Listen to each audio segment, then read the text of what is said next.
الحمد للہ وکفا وسلام علی عبادہ الذین اصطفیٰ اما بعد فاعوذ باللہ من الشیطان الرجیم بسم اللہ الرحمن الرحیم الف لام میم ذالک الکتاب لا ریب فیہ ھدی للمتقین الذین یؤمنون بالغیب ویقیمون الصلاۃ ومما رزقناہم ینفقون سبحان ربک رب العزت عما یصفون وسلام علی المرسلین والحمد للہ رب العالمین اللہم صل علی سیدنا محمد وعلی آل سیدنا محمد وبارک وسلم اللہم صل علی سیدنا محمد وعلی آل سیدنا محمد وبارک وسلم اللہم صل علی سیدنا محمد وعلی آل سیدنا محمد وبارک وسلم رب یسر ولا تعسر وتمم بالخیر وبک نستعین رب زدنی علما یا فتاح یا فتاح یا فتاح۔ الحمدللہ، اللہ سبحانہ تعالیٰ کا کرم، اللہ کا احسان کہ اللہ سبحانہ تعالیٰ نے ہمیں ایک دفعہ پھر موقع دیا، توفیق دی کہ ہم اس بابرکت مجلس میں شامل ہو سکیں۔ یہ اللہ کا احسان ہے، اللہ کا فضل ہے کہ اللہ ہمیں یہ توفیق دیتے ہیں کہ اپنی تمام تر کمیوں کوتاہیوں، اپنے تمام تر گناہوں غفلتوں کے باوجود اللہ سبحانہ تعالیٰ ہمیں اپنے ذکر کی محفل میں، اس محفل میں جس کو فرشتے ڈھانپتے ہیں، اس محفل میں جس میں شامل ہونے پہ اللہ مغفرت کی بشارت عطا فرماتے ہیں، اس محفل میں جس میں اگر کوئی شخص کسی کے کہنے پہ آ جائے اور اس کے آنے کا ارادہ بھی نہ ہو تو بھی اللہ سبحانہ تعالیٰ اس کی مغفرت فرما دیتے ہیں۔ یہ مجلس ایک بہت ہی بابرکت مجلس ہوتی ہے، اور اس میں کمال نہ مجلس میں بات کرنے والے کا، نہ مجلس میں شامل ہونے والے کا، اس میں کمال اس رب کا جس کی خاطر یہ مجلس منعقد کی جاتی ہے۔ یہ مجلس محض صرف اللہ سبحانہ تعالیٰ کی رضا کے لیے، اللہ کی محبت کو اپنے دل میں متوجہ کرنے کے لیے کی جاتی ہے، اور اسی اخلاص اور اسی طلب کی بنا پہ اللہ سبحانہ تعالیٰ اس میں اجر عطا فرماتے ہیں۔ اللہ تعالیٰ سے دعا ہے کہ اللہ ہمارا یہاں جمع ہونا، ہمارا اس وقت پہ اپنے تمام تر مصروفیات کو چھوڑ کر اللہ کی خاطر اکٹھے بیٹھنا قبول فرمائے، اور اس کے بدلے ہمیں اپنی سچی محبت عطا فرمائے۔ گزشتہ ہفتے ہم نے اللہ کی خاطر مجاہدہ کرنے کے اوپر کچھ بات کی تھی، اور اس کی اہمیت کے اوپر ہم نے بات کی تھی کہ اللہ سبحانہ تعالیٰ کو یہ بات پسند ہے کہ بندہ اللہ کو طلب کا اظہار کرے کہ یا اللہ میں آپ کی طرف بڑھنا چاہتا ہوں۔ اللہ تعالیٰ یہ دیکھنا چاہتے ہیں کہ بندے کے اندر یہ خواہش ہے کہ وہ کچھ کرنا چاہتا ہے۔ اللہ یہ نہیں چاہتے کہ ہم کام کو سر انجام کر کے دکھا دیں۔ اللہ یہ نہیں چاہتے کہ ہم کام کو اس کی الٹیمیٹ رزلٹ تک پہنچا دیں۔ رزلٹ پروڈیوس کرنا اللہ کا کام ہے۔ اللہ جو ہم سے چاہتے ہیں وہ یہ ہے کہ ہم کوشش کر کے دکھائیں، ہم ہاتھ پاؤں مار کے دکھائیں، ہم اللہ کو یہ دکھائیں کہ یا اللہ میں اس رزلٹ تک پہنچنا چاہتا ہوں، میں اس آؤٹ کم کو نکالنا چاہتا ہوں، یا اللہ جو میری استطاعت ہے اس کے مطابق میں محنت کروں گا، آگے رزلٹ آپ ڈیلیور کرا دیجئے۔ اللہ تعالیٰ چاہتے ہیں کہ ہم مجاہدہ کریں، اور ان مجاہدوں کے لیے اللہ سبحانہ تعالیٰ نے کہ انسان کو یہ کنفیوژن نہ رہے کہ میں نے کس چیز میں مجاہدہ کرنا ہے، میری کوشش کس چیز میں ہونی چاہیے، میں جو اللہ تعالیٰ کہہ رہے ہیں والذین جاہدوا فینا، تو یہ جو فینا ہے یہ کیا ہے، یہ کون سے راستے ہیں، یہ کس چیز ہے جس میں مجاہدہ کرنے کے لیے اللہ سبحانہ تعالیٰ ہم سے جو ہے وہ ایک ایکسپیکٹیشن کا اظہار کر رہے ہیں۔ اللہ سبحانہ تعالیٰ نے یہ کنفیوژن بھی دور کر دی۔ اللہ سبحانہ تعالیٰ نے ہماری شریعت کو، ہمارے لیے جو دستور مرتب فرمایا، جو ایک وے آف لائف ڈیفائن کی، اس میں اللہ سبحانہ تعالیٰ نے چند میجر بلاکس رکھ دیے، اور اللہ نے کہا کہ اگر تم ان بلاکس میں اپنی محنت کو صحیح کرتے رہو گے تو ان ہر بلاک کی محنت تمہیں اللہ کی طرف قریب لے کے جاتی رہے گی۔ وہ بلاکس کیا ہیں، وہ شعبے کیا ہیں، وہ میجر ایریاز آف ایفرٹ کیا ہیں؟ ان میں سب سے پہلے ہمارے عقائد، اس کے بعد ہماری عبادات، اس کے بعد ہماری اخلاقیات، اس کے بعد ہماری معمولات، اور پھر ہماری معاشرت۔ یہ وہ میجر ڈومینز ہیں، میجر ایریاز ہیں یا شعبے ہیں جن کے اندر اگر ہم اس طرح محنت کریں جس طرح ہماری شریعت ہمیں سکھاتی ہے تو ہر شعبے کی محنت سے ہم اللہ کی طرف بڑھتے چلے جائیں گے۔ اور یہ بھی نہیں ہے کہ ان میں سے کسی ایک شعبے پہ محنت کر دیں تو باقی صحیح ہو جائیں گے، ہر شعبے میں محنت کرنی ہے، چونکہ یہ پھر آپ کو ایک کامل، ایک کمپریہنسو، ایک کمپلیٹ پکچر دیتے ہیں۔ کیا کیا شعبے ہیں، کیا کیا ڈومینز ہیں؟ عقائد، عبادات، اخلاقیات، معمولات اور معاشرت۔ عقائد سے کیا مراد ہے؟ عقائد سے مراد یہ کہ ہمارا بلیف سسٹم کیا ہے، ہم جو عقیدہ رکھتے ہیں وہ درست ہے کہ نہیں ہے، کیا ہم اس بات کو صحیح پہچانتے ہیں کہ ہمارا رب کون ہے، نبی پاک صلی اللہ علیہ وسلم کی ذات گرامی کون ہے، کیا ہمیں اپنے جینے مرنے، تقدیر، آخرت، اس کے اوپر ہمارا عقیدہ ٹھیک ہے، کیا ہمارے پچھلے انبیاء علیہ السلام کے بارے میں ہمارا عقیدہ ٹھیک ہے، کیا ہمارے ملائکہ کے بارے میں، پچھلی کتب کے بارے میں، ان چیزوں کے بارے میں جو ہمارا بلیف ہے وہ ٹھیک ہے کہ نہیں ہے۔ یہ عقائد ہے، اور عقائد کی درستگی اتنی ضروری ہے، عقائد کا صحیح ہونا اتنا ضروری ہے کہ اگر عقیدہ ٹھیک ہو تو تھوڑا سا عمل بھی بندے کو بہت آگے تک پہنچا دیتا ہے، اور اگر عقیدہ غلط ہو تو انسان چاہے کچھ بھی کر لے وہ سب کا سب زیرو ہو جاتا ہے۔ عقیدے کا ہونا ایک پیراماؤنٹ، ایک فاؤنڈیشن کی طرح ہے، جو باقی کے جتنے بھی شعبے کھڑے ہوئے ہیں، جتنے بھی ڈومینز ہیں، وہ عقیدے کی بیس کے اوپر ہے۔ اگر بیس جٹری ہوگی، بیس جو ہے وہ لوز ہوگی، بیس جو ہے وہ اس میں پختگی نہیں ہوگی تو پوری کی پوری باقی سب محنت ضائع ہو جائے گی۔ اور یہی وجہ ہے کہ انبیاء علیہ السلام جب اس دنیا میں اللہ سبحانہ تعالیٰ کی طرف سے اپنی ذمہ داری سر انجام دیتے تو سب سے پہلے وہ لوگوں کے عقیدے درست کرتے، سب سے پہلے لوگوں کے اوپر محنت ان کے عقیدے کے اوپر ہوتی۔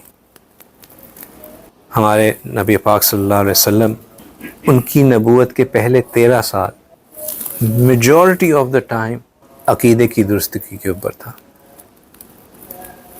مکن قرآن کا جو مین میسج ہے وہ توحید ہے، کہ اللہ کی وحدانیت کے اوپر یقین پیدا کر لو، اس بات کا یقین کر لو کہ اللہ کے سوا کوئی اور الہ نہیں ہے، کسی اور کو اللہ کے ساتھ شریک مت کرو۔ نبی پاک صلی اللہ علیہ وسلم اللہ کے بھیجے ہوئے نبی اور رسول ہیں، نبی پاک صلی اللہ علیہ وسلم ایک بشر ہیں، نبی پاک صلی اللہ علیہ وسلم ایک انسان ہیں جو کہ ان کا کام صرف تمہیں خبر دینا ہے، اچھی خبر، اور وارن کرنا ہے جو انجام تمہارا ہو سکتا ہے اگر تم صحیح نہیں چلو گے۔ آخرت کے اوپر یقین کہ ایک دن تم نے دوبارہ زندہ ہونا ہے، یہ دنیا کی زندگی ہر چیز نہیں ہے، یہ ایک عارضی زندگی ہے، تم نے مرنا بھی ہے اور مرنے کے بعد دوبارہ اٹھنا بھی ہے، اور پھر ہر اس چیز کا کہ تم نے اس دنیا میں کیا ہوگا تمہیں حساب دینا ہے۔ یہ کنسسٹنٹلی یہ میسیجز ہمیں مکن قرآن میں ملتے رہتے ہیں، جو کہ 13 سال آپ صلی اللہ علیہ وسلم کی نبوت کا عرصہ تھا اس میں شامل تھے۔ تو شروع میں نبی پاک صلی اللہ علیہ وسلم نے مسلسل لوگوں کے عقیدے کو درست کرنے کے اوپر محنت کی۔ ایک حدیث مبارکہ میں آتا ہے کہ جس نے پاک کمائی سے ایک کھجور کے برابر صدقہ کیا تو اللہ تعالیٰ اس کو اپنے دائیں ہاتھ میں لے لیتا ہے اور صرف پاک کمائی کو قبول کرتا ہے، پھر اس خیرات کو کرنے والے کے لیے، پھر اس کو خیرات کرنے والے کے لیے پالتا رہتا ہے، جس طرح تم میں سے کوئی شخص اپنے بچڑے کو پالتا ہے یہاں تک کہ وہ خیرات پہاڑ کے برابر ہو جاتی ہے۔ یعنی کہ جب ہمارا عقیدہ درست ہوتا ہے، ہم صحیح عقیدے کے ساتھ کوئی عمل کرتے ہیں تو چھوٹا عمل بہت بڑے اجر کا سبب بن جاتا ہے۔ ایک چھوٹا سا صدقہ، ایک کھجور کا صدقہ احد کے پہاڑ کے برابر اجر کا سبب بن جاتا ہے۔ ایک تفسیر کی کتاب میں ایک واقعہ لکھا ہے کہ سیدنا داؤد علیہ السلام نے اللہ تعالیٰ سے دعا کی کہ اللہ مجھے میزان کا ترازو کا دیدار کروائیے، تو اللہ سبحانہ تعالیٰ نے ان کو میزان کے ہر جو پلڑا ہے اس کا دیدار کروایا، اور وہ اتنا کثیر تھا کہ مشرق سے مغرب تک پھیلا ہوا تھا۔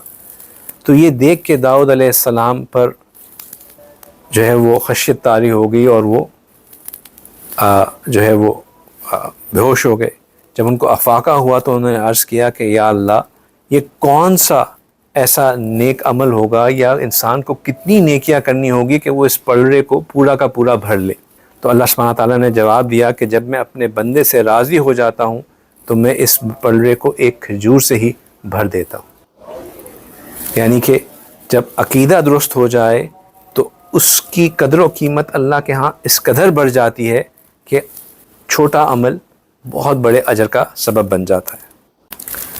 جب عقیدے درست ہو جائیں تو پھر کال ٹو ایکشن آتا ہے۔ یہ جو عقیدے کی درستگی ہے، یہ انسان کی فائن ٹیوننگ ہے کہ انسان کا کانسیپٹ کلیئر ہو، اپنا مقصد کلیئر ہو، اپنے رب کو پہچان لے، اپنی آگے جانے والی منزل کی پہچان کر لے، اور رب کے بتائے ہوئے جو اصول و ضوابط ہیں کہ میرا نبی کون ہے، میری کتاب کا کیا حیثیت ہے، زندگی کا مقصد کیا ہے، موت کیا ہے، یہ کانسیپٹس انسان کے کلیئر ہو جائیں۔ اس کے بعد کی جتنی چیزیں ہیں، کون کون سی چیزیں تھیں؟ عبادات، اخلاقیات، معاملات اور معاشرت، یہ ساری کی ساری چیزیں جو ہیں یہ کال ٹو ایکشن ہے، ان میں کچھ نہ کچھ کرنا ہے۔ عقائد کے بعد جو دوسری اہم چیز ہے وہ عبادات ہے۔ عقائد میں اللہ رب العزت کے اوپر ایمان لانا، اور عبادات میں یعنی کہ عقائد میں اللہ سبحانہ تعالیٰ کی وحدانیت پہ ایمان لانا، اور عبادات میں نماز سب سے زیادہ اہم ہے۔ اگر ہم قرآن پاک کا اور احادیث مبارکہ کا مطالعہ کریں تو یہ بات ہمیں بار بار ہمارے سامنے گزرتی ہے، نظروں کے سامنے سے گزرتی ہے کہ اللہ رب العزت اور نبی پاک صلی اللہ علیہ وسلم نے ایمان کو اور نماز کو بہت سی جگہوں پہ متعدد بار ایک ساتھ ایک ہی صف میں ایک ہی گو میں کور کیا ہے۔ جہاں ایمان کا ذکر ہے وہاں ہی نماز کی اہمیت کا بھی ذکر ہے۔ جہاں ایمان کا تقاضا کیا گیا ہے کہ ایمان رکھو، وہاں ہی نماز کی اہمیت کا بھی ذکر کیا گیا۔ حتیٰ کہ اگر ہم قرآن کے بالکل سٹارٹ کو دیکھیں کہ قرآن شروع کس طرح ہوتا ہے، تو قرآن پاک میں بھی اللہ سبحانہ تعالیٰ نے بالکل شروع میں کلیئر کر دیا کہ کس چیز کی اہمیت ہے۔ بلکہ جب قرآن کے بارے میں یہ کہا گیا کہ قرآن جو ہے ایک سورس آف لرننگ ہے، کہ قرآن کی جو ہے وہ کہ اگر کوئی چاہتا ہے کہ وہ قرآن سے فائدہ حاصل کرے تو اس کے لیے بھی اللہ سبحانہ تعالیٰ نے شروع میں ہی ایک کرائٹیریا ڈیفائن کر دیا۔ کیا کرائٹیریا ڈیفائن کر دیا؟ فرمایا کہ الف لام میم۔ الف لام میم وہ الفاظ جو کہ معنی کے حساب سے کسی کو سمجھ نہیں آتے، ٹھیک۔ آگے فرمایا ذالک الکتاب لا ریب فیہ، یہ وہ کتاب ہے جس میں کوئی شک نہیں ہے۔ پہلی بات وہ کہی الف لام میم کہ کوئی اس کو سمجھ ہی نہیں پا رہا، اگلی بات یہ کہی کہ اس میں کوئی شک ہی نہیں ہے، یعنی کہ وہ الفاظ جو آپ کو سمجھ ہی نہیں آئے اس میں کوئی شک ہی نہیں ہے، لیکن یہ ہدایت ہے ہدی للمتقین۔ اب اس بات پہ یقین یہ کرے گا کہ اس میں کوئی شک نہیں ہے جو کہ متقی ہوگا۔ پہلی دو آیات کے اندر ہمارے جو ہے نا وہ بلیف سسٹم کو، عقیدے کو اللہ سبحانہ تعالیٰ نے بالکل ٹیسٹ کر لیا۔ الف لام میم کسی کو نہیں پتہ اس کا مطلب کیا۔ اگلی بات کیا فرمائی کہ اس کتاب میں کوئی شک ہی نہیں ہے، یعنی کہ وہ بات جو ابھی کہی گئی ہے وہ بات ہے اور بہت اہم بات ہے، لیکن اس میں کوئی آپ کو سمجھ نہیں آئے گی اور اس میں کوئی شک نہیں ہے۔ ہاں، اس کتاب سے جس میں کوئی شک نہیں ہے ہدایت اس کو ملے گی جو کہ متقی ہوگا۔ آگے کیا فرمایا کہ متقی کون ہے؟ الذین یؤمنون بالغیب، وہ لوگ جو کہ ایمان لاتے ہیں غیب کے اوپر، ویقیمون الصلاۃ، اور نماز قائم کرتے ہیں۔ یعنی کہ اگر آپ چاہتے ہیں کہ آپ ان لوگوں میں شامل ہو جائیں جن کو الف لام میم کے فائدہ مند ہونے اور اس کتاب کے اندر کسی قسم کی شکاوت کو نہ پانے والا بننا ہے، تو پھر آپ کو ایمان بالغیب ہونا چاہیے اور آپ کو نماز پڑھنے والا ہونا چاہیے۔ وَمِمَّا رَزَقْنَاهُمْ يُنْفِقُونَ، اور اپنے دل کو کھلا کرنا چاہیے کہ جو مال اللہ نے دیا ہے اس کو خرچ کریں۔ یہ مت سمجھیں کہ یہ میرا کمایا ہوا مال ہے، یہ اللہ کا دیا ہوا مال ہے۔ وَمِمَّا رَزَقْنَاهُمْ، جو ہم نے ان کو دیا ہے اس میں سے خرچ کرتے ہیں۔ تو نماز ایک ایسی اہم عبادت ہے جس کے بارے میں اللہ سبحانہ تعالیٰ نے ڈائریکٹ حکم ایمان کے ساتھ دیا ہے۔ اللہ سبحانہ تعالیٰ موسیٰ علیہ السلام کو کوہ طور پہ بلاتے ہیں، اور موسیٰ علیہ السلام کلیم اللہ تھے، اللہ سبحانہ تعالیٰ سے کلام رکھنے کی سعادت رکھتے تھے۔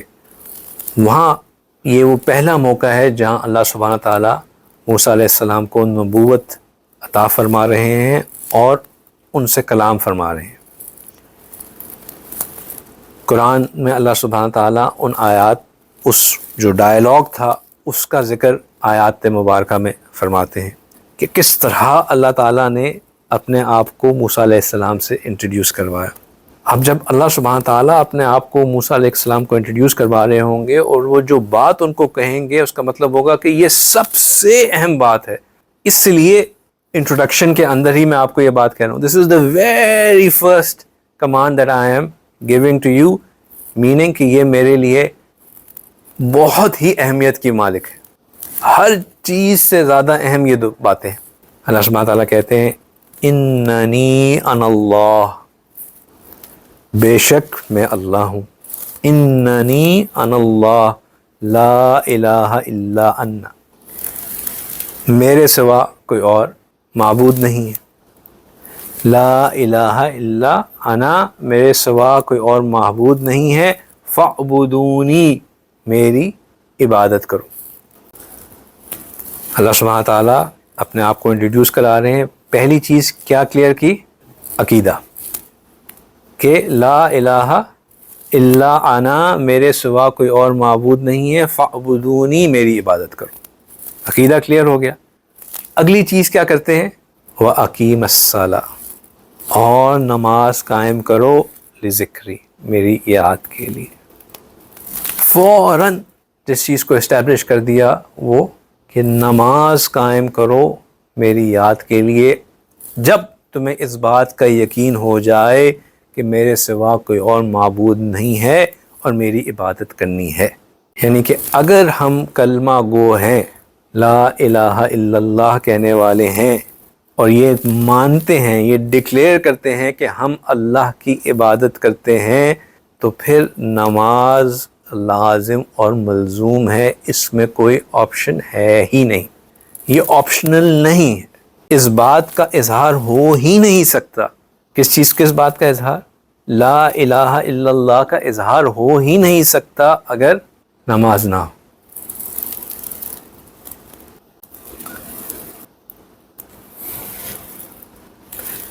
ہم کئی احادیث مبارکہ میں یہ بات دیکھتے ہیں کہ جب لوگ آپ صلی اللہ علیہ وسلم کے پاس مسلمان ہونے کی نیت سے حاضر ہوتے تو آپ صلی اللہ علیہ وسلم ان کو کلمہ پڑھاتے اور پھر ان کو نماز پڑھنے کی تلقین کرتے، اور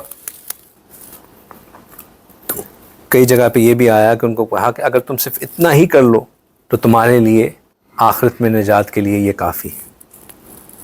تو کلمہ پڑھنے کے فوراً بعد نماز کی تلقین لازم اور ملزوم۔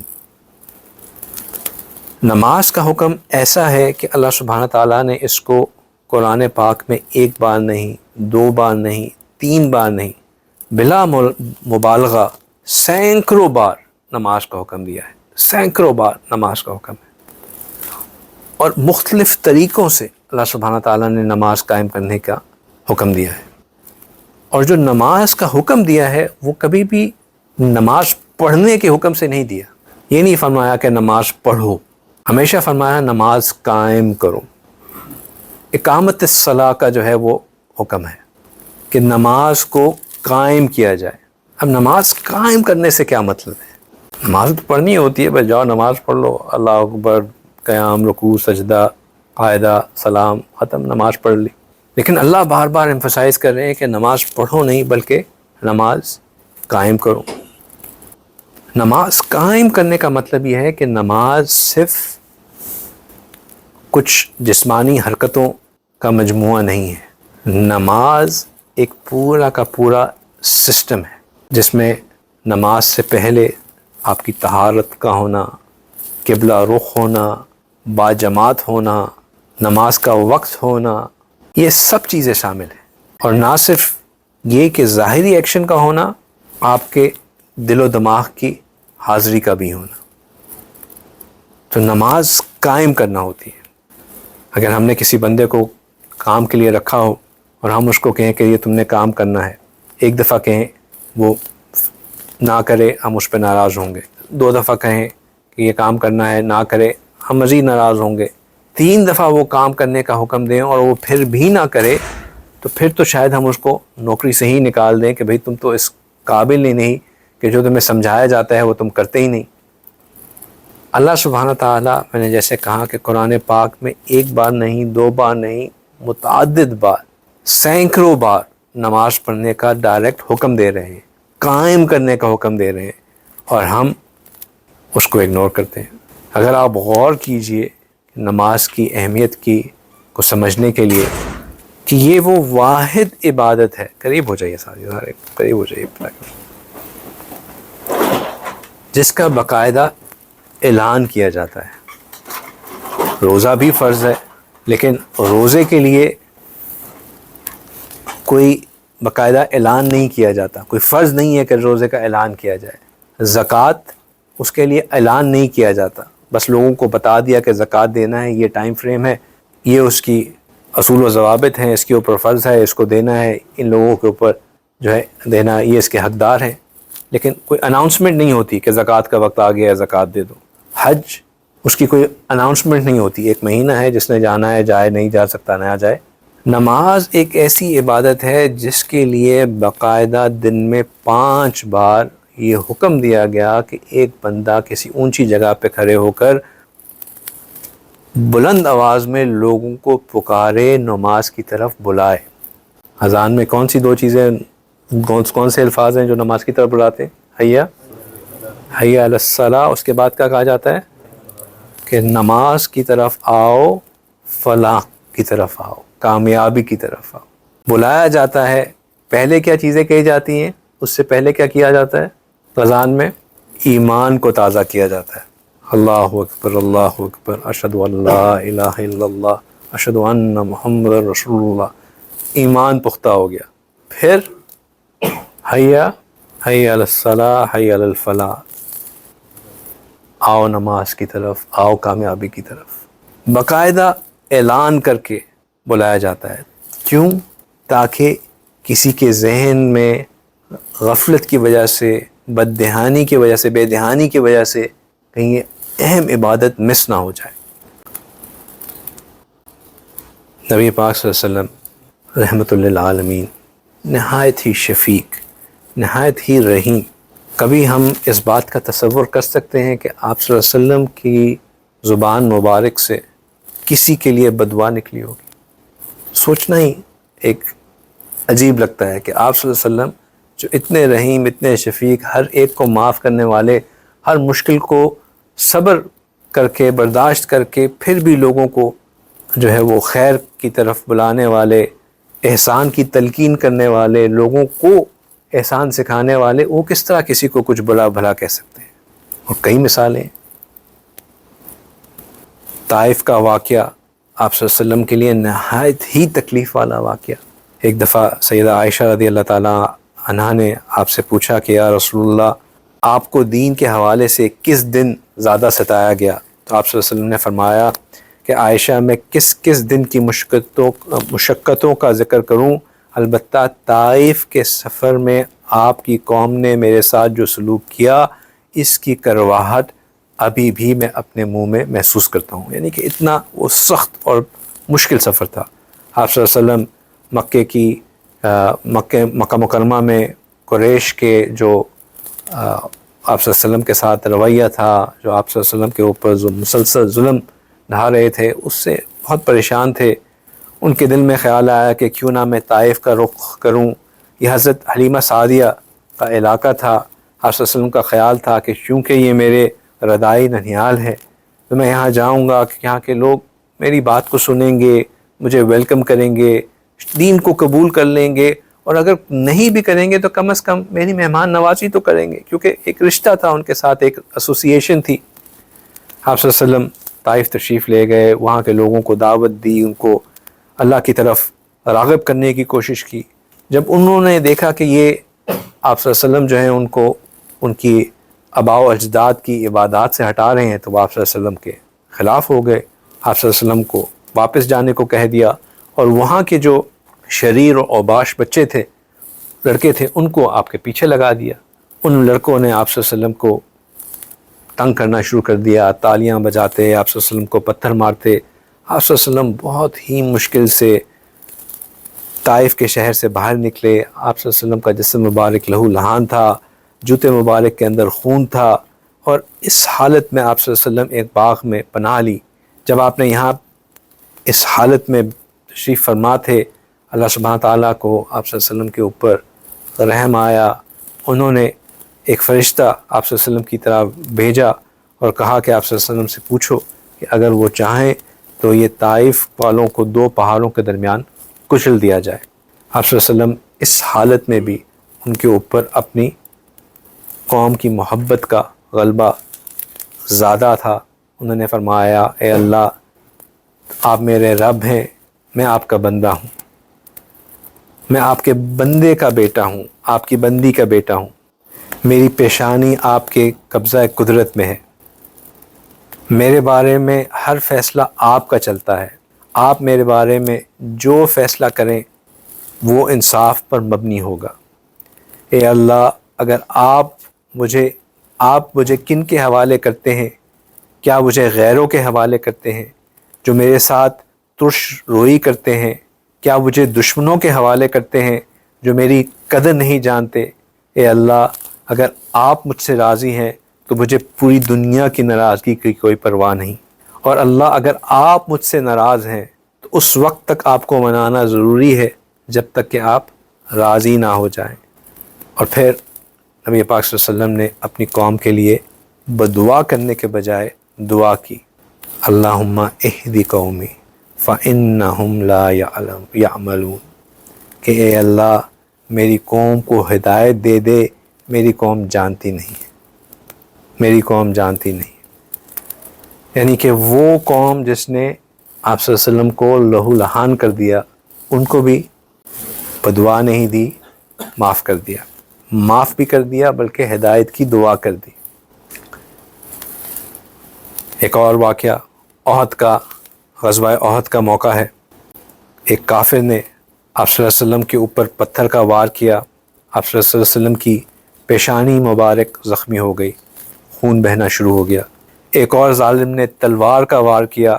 آپ صلی اللہ علیہ وسلم کے رخسار مبارک میں ذرہ کی ایک کڑی گھس گئی. ایک صحابی نے اپنے دانتوں کے ذریعے وہ کڑی باہر کھینچی تو آپ صلی اللہ علیہ وسلم کے رخسار مبارک سے خون کا فوارہ پھوٹ پڑا. ایک اور بدبخت نے پتھر سے وار کیا جس سے آپ صلی اللہ علیہ وسلم کے دندان مبارک شہید ہو گئے. ماتھے پہ چوٹ، رخسار مبارک پہ چوٹ اور دندان مبارک بھی شہید ہو گئے. اس لہو لہان حالت میں اللہ سبحانہ تعالیٰ نے پھر آپ صلی اللہ علیہ وسلم کو موقع دیا کہ جو آپ کہیں وہ اس وقت اس قوم کا حال کر دیا جائے. آپ صلی اللہ علیہ وسلم نے قریش کے لیے بدعا نہیں کی، ان کے لیے بھی یہ الفاظ استعمال کیے کہ وہ قوم کیسے کامیاب ہو سکتی ہے جس نے اپنے نبی کا چہرہ خون آلود کر دیا. بدعا نہیں دی، صرف فکر کا اظہار کیا. غزوہ خندق کا موقع ہے. یہ وہ غزوہ تھا جہاں پہ کفار مکہ نے مدینہ منورہ میں کچھ قبائل کے ساتھ مل کر یہ فیصلہ کیا تھا کہ اب ہم نبی پاک صلی اللہ علیہ وسلم کا ایک ہی دفعہ نعوذ باللہ کام تمام کرتے ہیں۔ آپ صلی اللہ علیہ وسلم کو خبر ملی کہ کفار مکہ ایک بڑی فوج کے ساتھ مدینہ کی طرف نکل چکے ہیں۔ نبی پاک صلی اللہ علیہ وسلم نے صحابہ اکرام سے مشورہ کیا، وقت کی قلت تھی، سیدنا سلمان فارسی رضی اللہ تعالیٰ عنہ نے یہ مشورہ دیا کہ جہاں سے وہ آئے ہیں فارس میں، وہاں پہ دفاع کے لیے ایک طریقہ اپنایا جاتا تھا، وہ یہ کہ شہر کے ارد گرد ایک خندق کھود دی جاتی تھی جو کہ اس قدر گہری ہوتی تھی کہ جو اس میں چلا جائے تو وہ باہر نہ نکل سکے، اور اس قدر چوڑی ہوتی تھی کہ گھوڑا پھلانک نہ سکے۔ تو انہوں نے مشورہ دیا کہ ہمیں بھی شہر مدینہ کے ارد گرد اس طرح ایک خندق کھود لینی چاہیے۔ نبی پاک صلی اللہ علیہ وسلم کو ان کا مشورہ پسند آیا اور خندق کھودنے کا آغاز کیا گیا۔ 16 دن کی مسلسل محنت سے یہ خندق کھودی گئی، اور سردی کا موسم تھا اور کھانے کی شدید قلت تھی۔ اس قدر بھوک لگتی تھی کہ ایک دفعہ ایک صحابی نے آپ صلی اللہ علیہ وسلم کو اپنا پیٹ دکھایا جس کے اوپر انہوں نے ایک پتھر باندھا ہوا تھا، اور کہا کہ بھوک کی شدت اس قدر ہے کہ مجھے اپنے پیٹ پہ پتھر باندھنا پڑا۔ آپ صلی اللہ علیہ وسلم نے اپنی قمیض مبارک اٹھائی تو آپ صلی اللہ علیہ وسلم نے اپنے پیٹ مبارک پر 2 پتھر باندھے ہوئے تھے۔ انہوں نے کہا کہ میری حالت بھی ایسی ہی ہے۔ بہرحال معرکہ شروع ہوا۔ خندق کی کھدائی مکمل ہونے کے بعد جب کفار مکہ وہاں پہنچے، انہوں نے شہر کا محاصرہ کیا اور بار بار خندق کو کراس کرنے کی کوشش کی۔ جب وہ خندق نہیں کراس کر سکتے تو زیادہ فرسٹریٹ ہوتے، اس فرسٹریشن کو نکالنے کے لیے، غصہ اتارنے کے لیے تیر پھینکتے۔ ایک دن تو انہوں نے اس قدر تیر برسائے کہ پورا جو شام کا وقت تھا وہ تیر ہی آتے رہے، اور اس اثناء میں نبی پاک صلی اللہ علیہ وسلم کی عصر کی نماز قضا ہو گئی۔ بخاری شریف کی روایت ہے کہ جب آپ صلی اللہ علیہ وسلم کی عصر کی نماز قضا ہوئی تو آپ صلی اللہ علیہ وسلم جلال میں آ گئے اور کفار مکہ کے لیے بدعا کی کہ اللہ ان کفار کی قبروں کو، ان کے گھروں کو آگ سے بھر دیں، انہوں نے ہمیں نماز نہیں پڑھنے دی۔ اندازہ لگائیے کہ طائف کے وہ لوگ جنہوں نے نبی پاک صلی اللہ علیہ وسلم کو لہو لہان کر دیا، احد کے موقع پر جب چہرہ مبارک کے 3 مختلف جگہوں سے خون پھوٹ رہا تھا، ان دونوں موقع پہ نبی پاک صلی اللہ علیہ وسلم نے بدعا نہیں دی۔ جب نماز چھوٹی تو آپ صلی اللہ علیہ وسلم کو اس قدر دکھ پہنچا کہ بے اختیار ان کی زبان مبارک سے ایک شدید قسم کی بدعا کفار کے لیے نکل آئی۔ یہ کیوں ہے؟ یہ اس لیے کیونکہ نماز کی اہمیت تھی۔ آپ صلی اللہ علیہ وسلم نماز کی اہمیت کو سمجھتے تھے۔ نماز آپ صلی اللہ علیہ وسلم کی آنکھوں کی ٹھنڈک تھی۔ نماز آپ صلی اللہ علیہ وسلم کو اپنے رب سے ملاتی تھی۔ آپ صلی اللہ علیہ وسلم کے معراج کا تحفہ تھی۔ نماز کی اہمیت ہے۔ ہم نماز کو بہت لائٹ لیتے ہیں۔ ہم کہتے ہیں کہ چلو کیا ہو گیا، نماز مس ہو گئی، میں بھی میٹنگ میں بزی تھا تو کوئی بات نہیں، نماز کو پوسٹ پون کر لوں گا، قضا کر لیں۔ ہم نماز کو قضا کر لینا سمجھتے ہیں کہ جیسے کوئی بات ہی نہیں ہے۔ نماز قضا ہوگی تو کیا فرق پڑ جاتا ہے، بعد میں پڑھ تو لی ہے نا۔ ہمیں احساس ہی نہیں ہوتا کہ جو نماز اپنے وقت میں ادا کرنے کی اہمیت ہے وہ کس قدر ہے۔ اگر یہ جو میں نے واقعہ آپ کے سامنے کوٹ کیا، طائف کا، احد کا اور خندق کا، اس پہ غور کریں تو رحمت للعالمین کی زبان سے کسی کے لیے بدعا کا نکلنا کوئی معمولی بات نہیں ہے، کوئی چھوٹی بات نہیں ہے، یہ بہت بڑی بات ہے۔ اور یہ اس لیے ہے کہ نماز کی ایک اہمیت ہے، نماز کی ایک فرضیت ہے۔ نماز صرف انسانوں کے لیے اہم نہیں ہے، نماز ایک ایسی عبادت ہے جس کا اثر کائنات کی ہر مخلوق کے اوپر ہے۔ باقی تمام عبادات کا اثر جس شخص نے وہ عبادت کی ہے اس تک محدود ہے۔ روزے رکھنے سے بندہ متقی ہوتا ہے، زکوٰۃ دینے سے اس کے اندر بخل کم ہوتا ہے، حج کرنے کی برکات سے اللہ کی محبت بندے کو حاصل ہوتی ہے۔ لیکن نماز ایک ایسا فریضہ ہے کہ اس کا اثر بندے کی ذات پہ تو ہے ہی ہے، بلکہ پورے معاشرے پر ہے، زمین کے اوپر ہے، پہاڑوں کے اوپر ہے، سمندروں پہ ہے، ہواؤں پر ہے، بادلوں پر ہے، سورج پہ ہے، چاند پہ ہے، ستاروں پہ ہے، سیاروں پہ ہے۔ ہماری شریعت میں ایک مسئلہ ہے کہ اگر کشتی پہ آپ سفر کر رہے ہوں اور وہ کشتی جو ہے کسی گرداب میں پھنس جائے، یعنی کہ سائیکلون آ جائے پانی میں، یا جو ہے وہ پانی میں اسٹارم آ جائے، تو اس وقت مسافروں کو نماز کی طرف متوجہ ہونا چاہیے۔ اس کی برکت سے کشتی کو راستہ مل جائے گا اور کشتی سکون کے ساتھ امن کی حالت میں کنارے تک لگ جائے گی۔ اسی طرح اگر ہواؤں کا رخ کسی علاقے کی طرف ہو رہا ہو اور آندھیوں کی وجہ سے بستیاں برباد ہو رہی ہوں یا ہونے کا خطرہ ہو، تو اس وقت شریعت کا یہی مسئلہ ہے کہ اس بستی والوں کو نماز کی طرف متوجہ ہونا چاہیے۔ نماز کی وجہ سے اللہ ہواؤں کا رخ بدل دیتے ہیں۔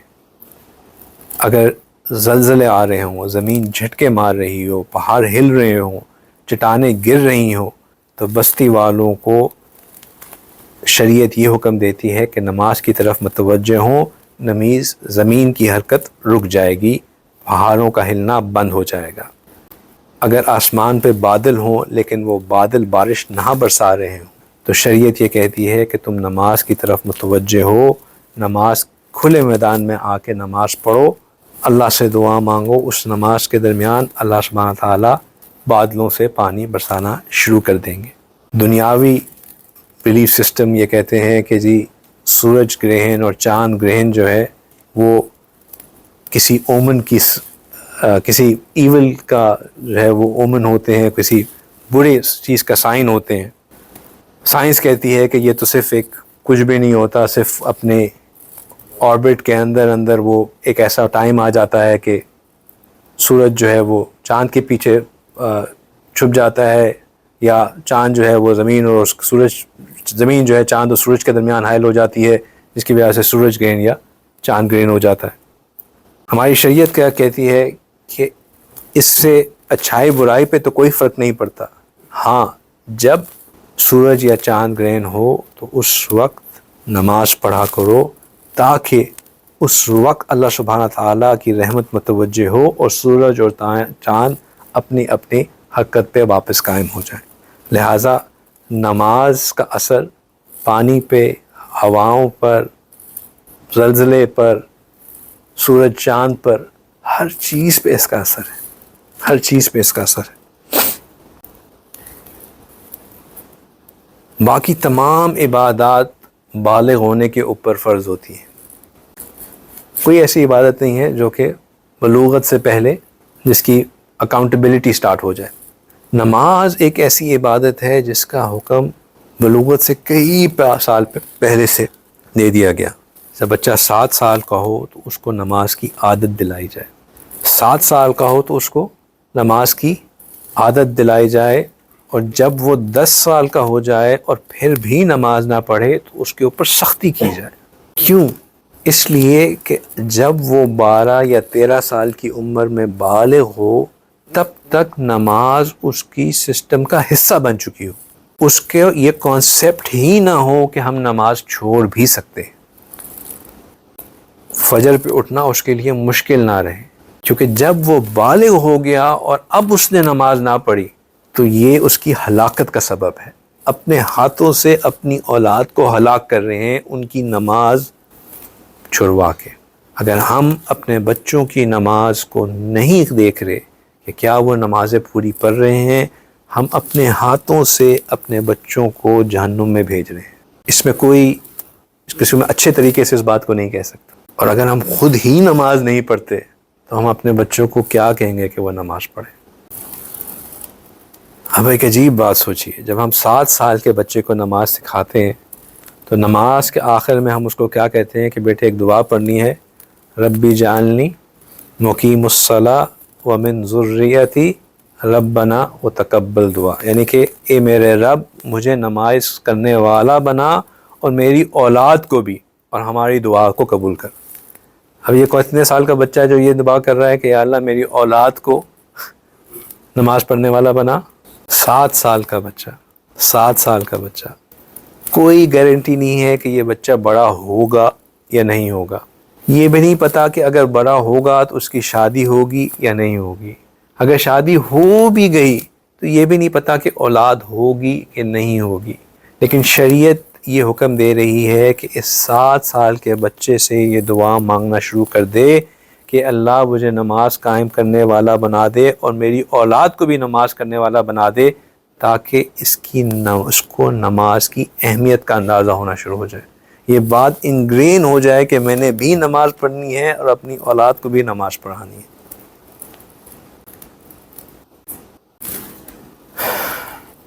اللہ سبحانہ تعالیٰ نے انسان کو عبادت کے لیے پیدا کیا اور باقی تمام مخلوق کو انسان کی خدمت پر مامور کیا، جانور، شجر، حجر، چاند، ستارے، یہ تمام انسان کی خدمت کے لیے پیدا کیے گئے، لیکن 2 نیک عمل ایسے ہیں کہ انسان کے ساتھ ساتھ یہ ان میں بھی شریک ہے۔ کون سے 2 نیک عمل؟ ایک تو ذکر ہے، جس طرح انسان ذکر کرتا ہے باقی مخلوق بھی ذکر کرتی ہے، اور دوسرا عمل نماز ہے، جس طرح انسان نماز پڑھتا ہے باقی مخلوق بھی نماز پڑھتی ہے، اور یہ اس بات پہ قرآن خود گواہ ہے۔ اللہ سبحانہ تعالیٰ کہتے ہیں کُلٌ قد علم صلاتہ وتسبیحہ، کہ ہر ایک نے اچھی طرح جان پہچان رکھا ہے اپنی نماز اور اپنی تسبیح کو۔ ہر مخلوق نماز پڑھتی ہے، لیکن ہماری نماز اور باقی مخلوق کی نماز میں تھوڑا سا فرق ہے۔ ہماری نماز تو قیام، رکوع، سجود، قعدہ سب پہ مشتمل ہوتی ہے، باقیوں کی نماز میں ضروری نہیں کہ یہ تمام کے تمام ارکان ہوں۔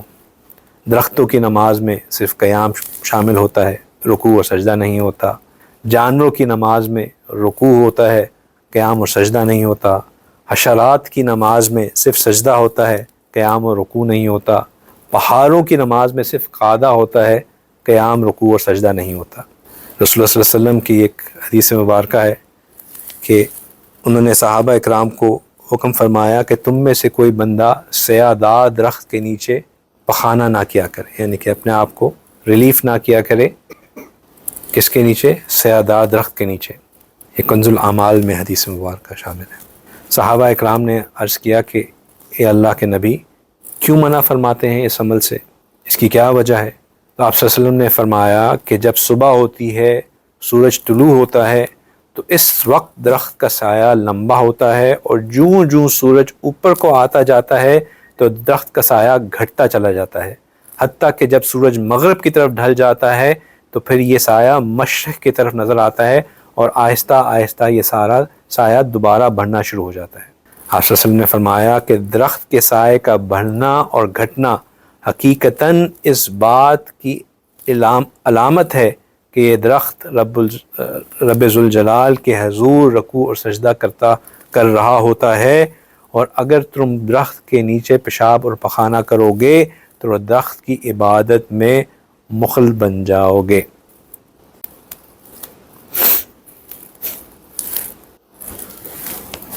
کتاب میں ایک عجیب بات لکھی تھی، فرماتے ہیں کہ کائنات کی ہر چیز روزانہ اللہ رب العزت کا شکر ادا کرتی ہے۔ انسان شکر ادا کرتا ہے کہ اللہ تو نے مجھے انسان بنایا، تیرا شکر کہ تو نے مجھے جانور نہیں بنایا۔ جانور میں سے گھوڑا یہ شکر ادا کرتا ہے کہ اللہ آپ کا شکر کہ آپ نے مجھے گھوڑا بنایا، گدھا نہیں بنایا۔ گدھا شکر ادا کرتا ہے کہ اللہ آپ کا شکر کہ آپ نے مجھے گدھا بنایا، کتا نہیں بنایا۔ کتا یہ شکر ادا کرتا ہے کہ یا اللہ آپ کا شکر کہ آپ نے مجھے کتا بنایا، خنزیر نہیں بنایا۔ اور خنزیر اس بات پہ اللہ کا شکر ادا کرتا ہے کہ اللہ آپ کا شکر کہ آپ نے مجھے خنزیر بنایا، بے نمازی انسان نہیں بنایا۔ ایک بے نمازی انسان ایک خنزیر سے بھی زیادہ گرا گزرا ہوتا ہے۔ لہٰذا اپنی نمازوں میں استقامت پیدا کیجیے، نمازیں قائم کرنے کے اوپر کوشش کیجیے، اس بات کے اوپر کوشش کیجیے کہ ہم بھی یہ کہہ سکیں کہ ہم نماز قائم کرنے والے ہیں۔ نماز قائم کرنے میں نے بتایا کہ 2 چیزیں ہیں، ایک نماز کی حاضری ہے اور دوسری نماز کی حضوری ہے۔ ایک نماز میں حاضری ہے اور دوسری حضوری ہے، دونوں ہونا ضروری ہے۔ حاضری ایک وقت نہیں ہے، حاضری 5 وقت ہے۔ حاضری اپنے وقت، اپنی مرضی کے وقت پہ نہیں ہے، بلکہ وہ اوقات جو اللہ نے متعین کیے ہیں ان میں ہے، اور پھر ان میں جن اوقات کو نبی پاک صلی اللہ علیہ وسلم نے افضل کہا ہے ان میں حاضر ہونا اس سے بھی زیادہ بہتر ہے۔ اور پھر اکیلے حاضر ہونے سے بہتر ہے بندہ با جماعت حاضر ہو۔ پھر گھر میں جماعت میں حاضر ہونے سے بہتر ہے کہ مسجد میں جماعت میں حاضر ہو۔ پھر مسجد میں جماعت میں حاضر ہوتے ہوئے لیٹ حاضر ہونے سے بہتر ہے کہ تکبیر اولیٰ کے ساتھ حاضر ہو۔ اور جب حاضر ہو تو اس طرح حاضر ہو کہ جس طرح کہ وہ سی او سے ملتے ہوئے جاتے ہوئے حاضر ہوتا ہے۔ اپنے لباس کا خیال رکھنا، اپنی خوشبو لگا کے جانا۔ نماز سے پہلے مسواک کرنے کا مقصد کیا ہے؟ یہ سنت مبارکہ کیوں ہے؟ اس لیے ہے کہ بندے کی اندر یہ احساس پیدا ہو کہ میں کسی سے ملنے جا رہا ہوں، میرے کسی بھی جسم کے اجزاء سے بو نہیں آنی چاہیے۔ ہم فجر کی نماز پہ اگر جانے کی اتفاق مل بھی جاتا ہے تو اکثر لوگ ویسے ہی سلیپنگ سوٹ میں اٹھ کے آئے ہوتے ہیں نماز پڑھنے۔ کوئی احسان تھوڑی کر رہے ہیں کسی کے اوپر آپ کہ آپ اللہ سے ملاقات کے لیے مسجد میں آ رہے ہیں کہ آپ اپنے آفس میں کبھی اس وقت جائیں گے تو سلیپنگ سوٹ میں جائیں گے؟ ہرگز نہیں جائیں گے۔ با جماعت نماز پڑھیں، جب فرض پڑھ رہے ہوں، کم از کم جب فرض پڑھ رہے ہوں تو پوری کوشش کریں کہ بازو ڈھانپے ہوئے ہوں، اچھے کپڑے پہنے ہوئے ہوں، سر پہ ٹوپی امامہ موجود ہو، ننگے سر نماز نہ پڑھیں۔ ہر ممکن یہ کوشش کریں۔ نبی پاک صلی اللہ علیہ وسلم نے فرض نماز کبھی بھی اس حالت میں ادا نہیں کی کہ ان کا سر ڈھپا ہوا نہ ہو۔ تو لہٰذا حاضری کو بھی اچھا بنائیں اور حاضری کے ساتھ حضوری کو بھی یقینی بنائیں۔ حضوری سے کیا مراد ہے؟ حضوری سے مراد یہ ہے کہ جہاں حاضر ہوتے ہوئے ہمارے جسم کا وہاں موجود ہونا ضروری ہے، حضوری میں ہمارے دل و دماغ کا، ہمارے خیالات کا، ہماری سوچ کا وہ بھی نماز کے اندر ہونا بہت ضروری ہے۔ حاضری کا تعلق نماز کے وقت سے ہے کہ نماز کے اندر حاضر ہوں، مطلب جو نماز کھڑی ہو رہی ہے اس میں حاضر ہوں۔ حضوری کا تعلق نماز کے وقت، نماز کی حالت سے نہیں ہے۔ اگر آپ یہ چاہتے ہیں کہ آپ کو نماز میں خشوع ملے، اس حضوری کو خشوع کہتے ہیں، اگر آپ یہ چاہتے ہیں کہ نماز میں خشوع ملے تو پھر اپنے ارد جو نماز سے باہر وقت گزارتے ہیں اس کے اوپر نظر دھرائیں۔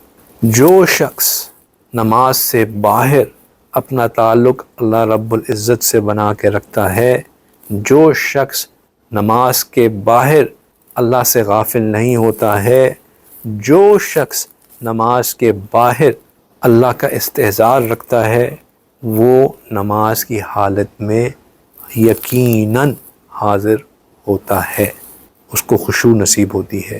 اور جو اپنی نظروں پہ قابو نہیں پاتا، جو اپنے خیالات، جو اپنی زبان پہ، اپنے ہاتھ پہ، اپنے کانوں پر اور غفلت میں محو رہنے والا ہوتا ہے، وہ نماز میں کبھی بھی خشوع نہیں پا سکتا۔ خشوع کا تعلق نماز کے اندر سے نہیں ہے، نماز کے باہر کے حالات سے ہے۔ اگر ہم نماز کی حقیقت کو پانا چاہتے ہیں تو یہ ضروری ہے، لازم ہے کہ ہمارے پاس نماز کی حاضری اور حضوری دونوں ہوں۔ اور شاعر نے کیا خوب کہا ہے کہ میں جب سربائے زمین سجدہ ہوا تو زمین سے آنے لگی صدا، تیرا دل تو ہے صنم آشنا، تجھے ملے کیا ملے گا نماز میں۔ میرے دماغ میں اکثر یہ سوال آتا ہے کہ اللہ سبحانہ تعالیٰ نے قرآن میں ایک بات کہی ہے کہ ان الصلاۃ تنہی عن الفحشاء والمنکر، کہ بے شک نماز روکتی ہے برائی سے اور فحش کاموں سے۔ فحاشی سے اور برائی سے روکتی ہے۔ اب یہ بات میں نے اور آپ نے کہی ہوتی تو ہم اس کو چیلنج کر سکتے تھے، کہہ سکتے تھے کہ بھائی اس میں کوئی اونچ نیچ ہو سکتی ہے۔ یہ بات اللہ سبحانہ تعالیٰ نے خود فرمائی ہے۔ اللہ سبحانہ تعالیٰ کا فرمان ہے کہ ان الصلاۃ تنہی عن الفحشاء والمنکر، یعنی کہ اس بات کی حقیقت ہونے میں تو کوئی شک ہے ہی نہیں۔ پھر سوال یہ ذہن میں پیدا ہوتا کہ بھائی جب نماز اللہ نے کہہ دیا کہ وہ فحش کاموں سے اور برائی سے روکتی ہے، اب میں دن میں 5 دفعہ نماز پڑھتا ہوں، اس کے علاوہ نوافل پڑھتا ہوں، یہ پڑھتا ہوں، فلاں پڑھتا ہوں، تو پھر میں فحش کاموں اور برائی سے کیوں نہیں رک رہا؟ اگر تو یہ ہوتی کسی اور بندے کی بات تو میں کہتا کہ بھئی تمہاری یہ سٹیٹمنٹ غلط پروف ہو رہی ہے کیونکہ پریکٹیکلی میں اس کو دیکھ نہیں رہا۔ اب یہ بات اللہ سبحانہ تعالیٰ کی کہی ہوئی ہے تو اس کے بعد کے غلط ہونے میں تو کوئی شک ہے، مطلب کوئی سوال ہی نہیں پیدا ہوتا، اس کے صحیح ہونے میں کوئی شک ہی نہیں ہے۔ تو اس کا ایک ہی پیچھے بات بچ جاتی ہے کہ ہماری نماز وہ نماز نہیں ہے جو کہ اس لیول کی ہو کہ وہ ہمیں فحش کاموں اور برائی سے روکے۔ اب غور کیا جائے تو نماز وضو بھی صحیح کرتے ہیں، وقت پہ بھی پڑھتے ہیں، باجماعت بھی پڑھتے ہیں، جو کچھ کرنا چاہیے، ٹوپی بھی ہوتی ہے، کپڑے بھی صحیح ہوتے ہیں، پھر فلا کہاں پہ ہے؟ وہ غور کریں تو نظر آتا ہے کہ فلا حضوری میں ہے۔ نماز شروع ہوتی ہے، ہم کہیں جاتے ہیں اور پھر جب سلام ہوتا ہے تو خیال آتا ہے کہ اچھا چلو الحمدللہ ہو گئی۔ کبھی بیچ میں نماز جوائن کرنا پڑ جائے تو ٹینشن ہی ہوتی ہے، ذرا سلام کے بعد اب میں ذرا دیکھوں کہ میرے ساتھ والے نے جوائن کیا تھا وہ اب اگلی رکعت پہ کھڑا ہو رہا ہے تو میں بھی کھڑا ہو جاتا ہوں، ورنہ یعنی کہ ایک ہی رکعت میں ہوئی تھی، یہ بھی نہیں یاد ہوتا کہ جوائن کس وقت کیا تھا۔ تو جب نماز میں حضوری نہیں تو پھر نماز نے وہ جو اللہ کا وعدہ ہے کہ نماز برائی اور اس سے روکتی ہے وہ کیسے پوری ہوگی؟ نماز میں حضوری کے لیے اللہ کا استحضار ہونا، دل میں اللہ کی یاد ہونا، یہ بہت ضروری ہے۔ یہ جو ہم مراقبے کی محنت کرتے ہیں اس کو آپ سب بہت ہلکا سمجھتے ہیں، لیکن مراقبے کا اصل آؤٹ کم نماز میں نظر آتا ہے۔ مراقبے کی محنت میں ساری کوشش یہ ہوتی ہے کہ بندہ اپنی سوچ کو باقی خیالات سے فارغ کر کے اپنے قلب کی طرف متوجہ ہو جائے۔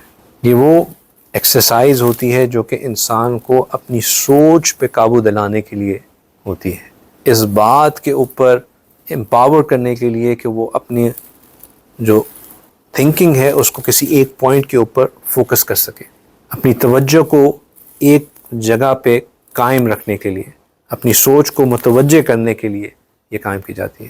بہت سے لوگ یہ آبجیکشن کرتے ہیں کہ مراقبے کا یہ طریقہ سنت سے کہاں سے ثابت ہے۔ ہمارے اکابر ہمیشہ یہی بات سمجھاتے ہیں کہ جس طرح شروع میں نورانی قاعدہ نہیں تھا، نورانی قاعدہ اس لیے بنایا گیا کہ لوگوں کو تجوید کے قواعد آ جائیں، لوگ صحیح طریقے سے قرآنی آیات کو، قرآنی الفاظ کو ادا کرنے کا طریقہ سیکھ لیں۔ نورانی قاعدہ پڑھے ہوئے بچہ قرآن کا ناظرہ اچھے طریقے سے کر سکتا ہے، نورانی قاعدہ سے پڑھا ہوا بچہ قرآن کی تلاوت صحیح طریقے سے کر سکتا ہے۔ اسی طرح یہ مراقبہ جو ہے، خاص طور پہ جو شروع کے اسباق ہیں، وہ صرف اور صرف ان کا مقصد یہ ہوتا ہے کہ وہ بندے کی توجہ کنٹرول کرنا اس کو سکھا دیں، اور اس کا اثر اس کو اس کی نماز میں نظر آتا ہے، کیونکہ پھر اس کو یہ بات اپنی سوچ کے اوپر اتنی وہ طاقت ہوتی ہے کہ وہ اپنے خیالات کو ادھر ادھر گھومنے پھرنے نہیں دیتا۔ مراقبے سے اللہ کی محبت دل میں شامل ہوتی ہے، اور یہ محبت انسان کے اندر طلب پیدا کرتی ہے کہ میں اپنے رب سے ملوں، رب سے لقاء کا ایک شوق قائم ہوتا ہے، اور ملاقات کا ایک شوق قائم ہوتا ہے، اور پھر جب وہ نماز میں کھڑا ہوتا ہے تو اس کو اپنے رب کی معراج نصیب ہوتی ہے۔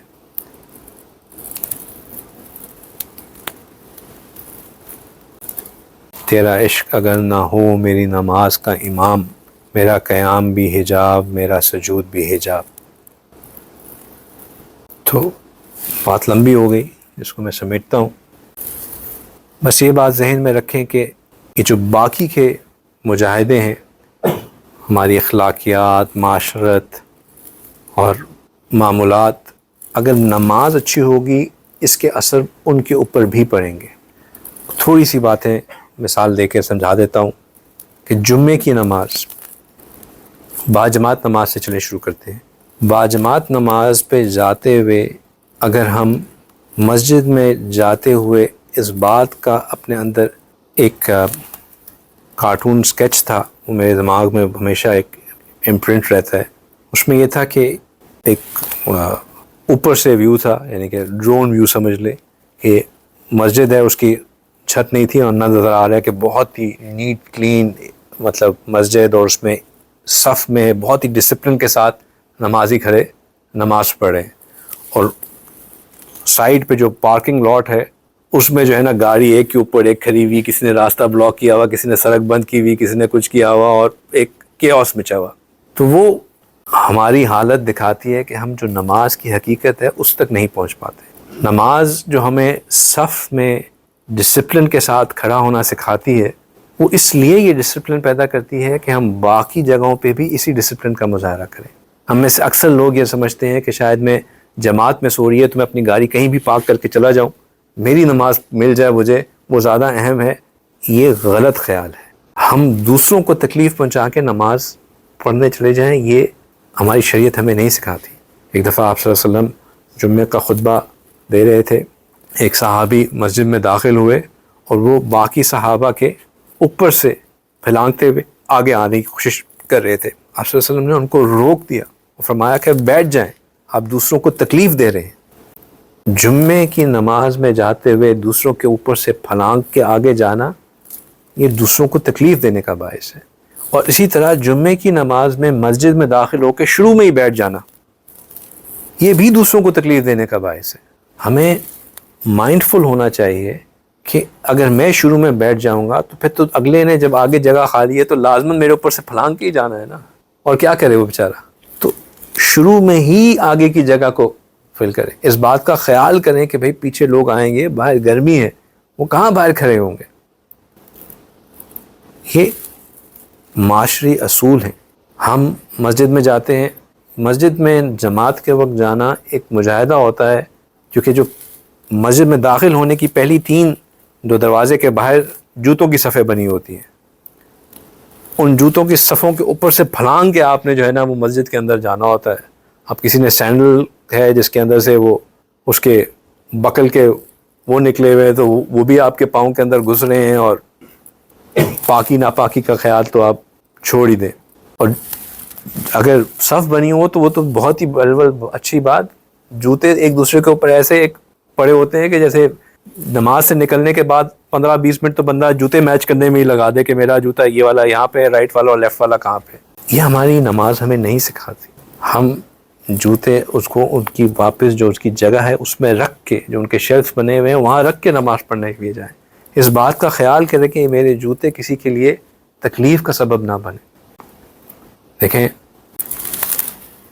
اللہ سبحانہ تعالیٰ نے پہلی صف میں کھڑے ہونے کا بہت اجر رکھا۔ آپ صلی اللہ علیہ وسلم نے سکھایا کہ جو بندہ نماز پڑھنے آئے اور اس کو امام کے مصلی کے بالکل پیچھے کھڑے ہونے کا جگہ ملے تو اس کے لیے ایک نماز 100 نمازوں کے برابر۔ جو بندہ پہلی صف میں امام کی دائیں جانب کھڑا ہو، اس کی ایک نماز 75 نمازوں کے برابر۔ جو بندہ پہلی صف میں امام کے بائیں جانب کھڑا ہو، اس کی ایک نماز 50 نمازوں کے برابر۔ اور جو بندہ پہلی صف کے بجائے پچھلی صفوں میں کھڑا ہو تو وہ 25 نمازوں کے برابر، یعنی کہ باجماعت نماز پڑھنے میں 25 نمازوں کے برابر۔ اب ایک اور بات سنیے، پھر ایک اور جگہ آپ صلی اللہ علیہ وسلم نے فرمایا کہ اگر کوئی ایک شخص یہ دیکھے کہ پہلی صف میں کھڑے ہونے والے لوگوں کو تنگی محسوس ہو رہی ہے اور وہ اس نیت سے پچھلی صف میں چلا جائے کہ پہلی صف میں کھڑے ہونے والے لوگ آرام سے نماز پڑھ سکیں، تو اس کو اس نیت کے بدلے اللہ سبحانہ تعالیٰ پہلی صف میں کھڑے ہونے والوں سے دگنا اجر عطا فرماتے ہیں۔ وہ 100 کمائے گا، یہ پچھلی صف میں کھڑے ہو کے 200 کمائے گا۔ تو نماز ہمیں اخلاقیات بھی سکھا رہی ہے، معمولات بھی سکھا رہی ہے، معاشرت بھی سکھا رہی ہے، لیکن یہ کب سکھائے گی؟ جب ہم نماز کیا کریں گے؟ قائم کریں گے، نماز قائم کریں گے، یعنی کہ حاضر بھی ہوں گے اور حضوری بھی ہوگی۔ تو اپنی نمازوں کو اول تو نماز لازماً پڑھیں، خود بھی پڑھیں، گھر کے تمام لوگوں کو پڑھائیں۔ خود پڑھ لیا باقی سوتے رہیں، ناٹ گڈ انف، سب کو نماز پڑھائیں۔ اللہ تعالی ہمیں اس اہم فریضے کو صحیح معنوں میں ادا کرنے کی توفیق عطا فرمائے۔ وآخر دعوانا ان الحمد للہ رب العالمین۔